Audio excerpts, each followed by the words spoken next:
of offshore secrecy as well.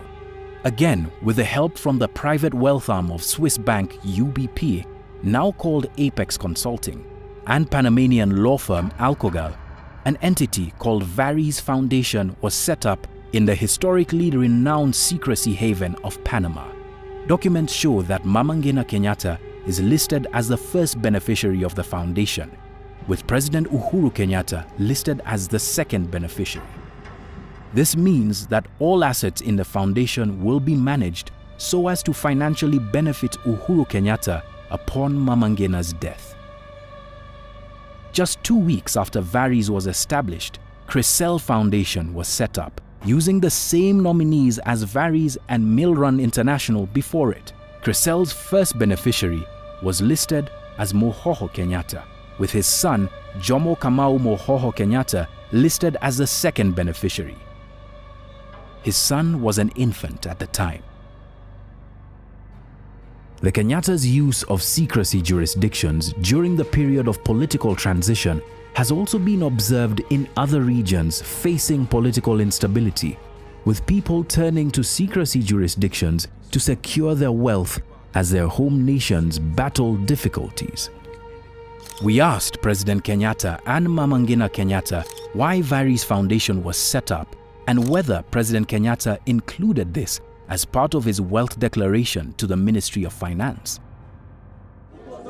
The source of the Kenyatta's vast wealth has been, at least in part, an open question since the days of Kenya's independence. Our founding fathers of this nation built businesses, farmed hard, sought new knowledge, and practiced politics of unity and democracy even when they argued amongst themselves.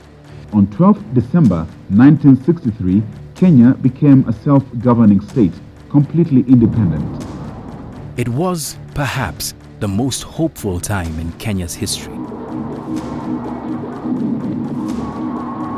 Jomo Kenyatta, a man once described by colonial functionaries as a leader unto darkness and death, having been linked with the freedom struggle fought by Kenya's iconic Mau Mau rebels, was now the man in charge of a newly independent Kenya.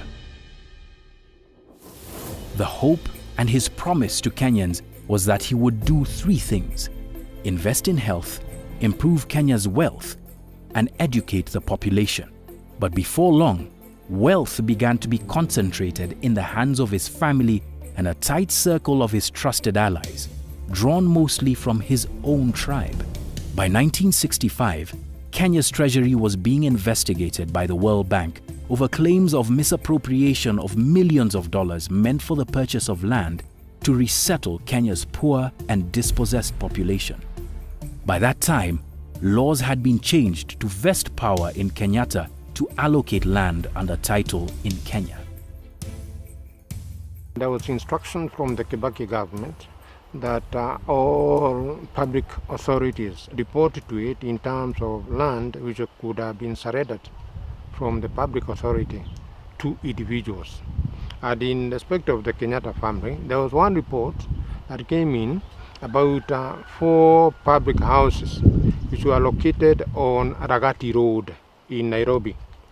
They had been used previously for the building of residential houses for public staff.